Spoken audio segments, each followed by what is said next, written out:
Last week, we limited our definition of worship to ascribing worth, recognizing and acknowledging that God is worthy.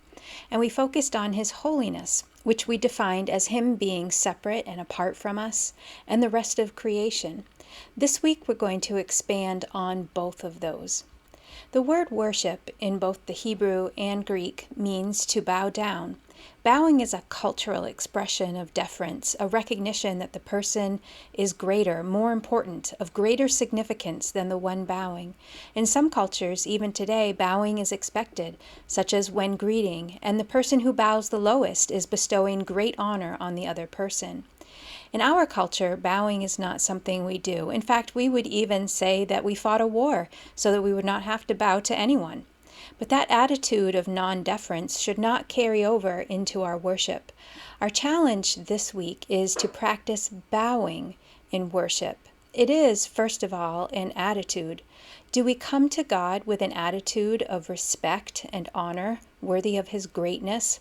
It is second, a physical expression of what we have been doing verbally the past week.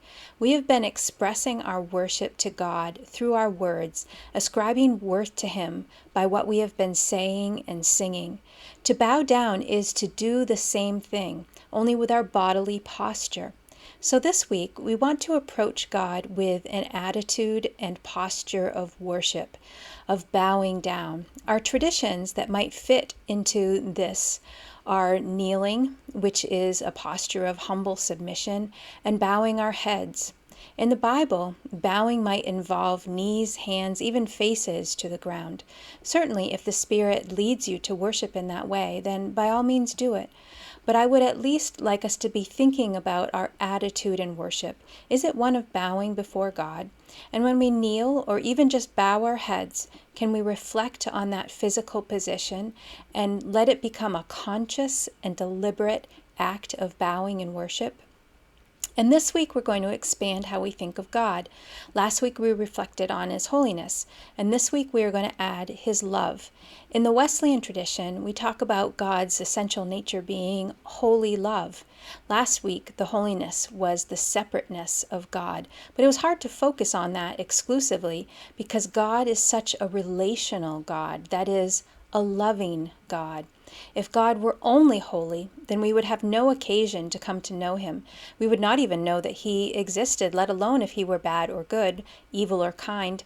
However, God is love, and because of that, He desires to be in relationship to us. It is because of His love that we experience His other characteristics, such as grace and mercy. These are the things about God with which we are most familiar and the easiest things about Him to praise. It's important, though, to keep the holy love in balance.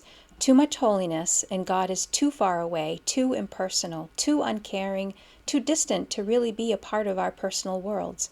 But too much love and we do not respect God. We take Him for granted and we make Him too accessible. If we perceive Him as too loving, then we will be worshiping a God that makes little or no demands on us, including that He doesn't expect or require to be worshiped, not as He deserves. As we move into worshiping God because He is a loving God, we want to keep that balance of holy love.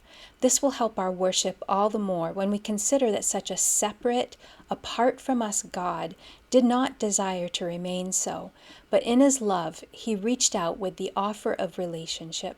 Before such a God, we should desire to bow down.